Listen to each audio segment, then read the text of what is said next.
যুক্তরাষ্ট্রের রাষ্ট্রীয় নিরাপত্তা উপদেষ্টা জ্যাক সুলিভান ও বাংলাদেশের প্রধান উপদেষ্টা অধ্যাপক ডক্টর মোহাম্মদ ইউনূসের ফোন আলাপে ধর্ম বর্ণ নির্বিশেষে সবার মানবাধিকার রক্ষার প্রতিশ্রুতি জানানো হয়েছে। বিবৃতিতে এমনটা জানিয়েছে হোয়াইট হাউস।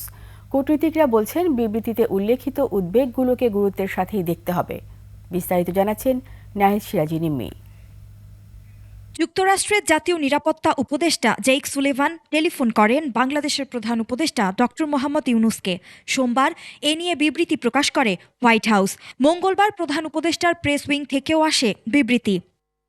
তাদের আলোচনায় প্রাধান্য পায় ধর্ম বর্ণ নির্বিশেষে মানবাধিকারের পাশাপাশি নিরাপত্তার বিষয়াবলী। বাংলাদেশের সংখ্যালঘুদের উপর নির্যাতন নিয়ে যে অপপ্রচার চলছে, তার মধ্যেই বাইডেন প্রশাসনের এমন বার্তা।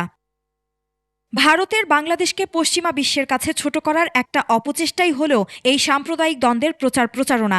এমনটাই মন্তব্য করে এই কূটনীতিক বললেন, বাইডেন প্রশাসনকে সেই দেশে ভারতীয় নাগরিকদের চাপই বাধ্য করেছে দেশটির জাতীয় নিরাপত্তা উপদেষ্টা জেইক সুলিভানকে দিয়ে কথা বলাতে। বাইডেনকে দিয়ে বলানো হয়েছিল যে উনি কনসার্ন, এবং এইবার জেক সুলিভানকে দিয়ে ফোন করাইতে হইল বোঝানোর জন্য যে এই বাইডেন সরকার বাংলাদেশে ভারতের যে সংখ্যালঘুর ব্যাপারে যে উদ্বেগ আছে সেটাকে তারা গুরুত্ব দেয়।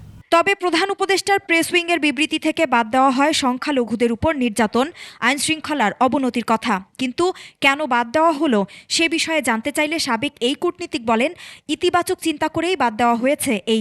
একমাত্র ওয়ালটন এসি দিচ্ছে 1 বছরের রিপ্লেসমেন্ট গ্যারান্টি।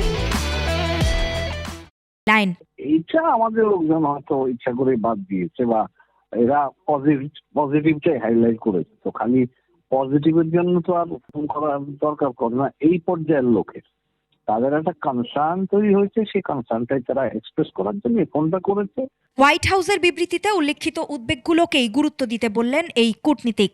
যেগুলি বললাম যে কনসার্ন গুলো আছে, এই কনসার্ন গুলোর ব্যাপারে বাড়তি মনোযোগ দেওয়া দরকার। নাহিদ সিরাজি নিম্মি, 21 টেলিভিশন, ঢাকা।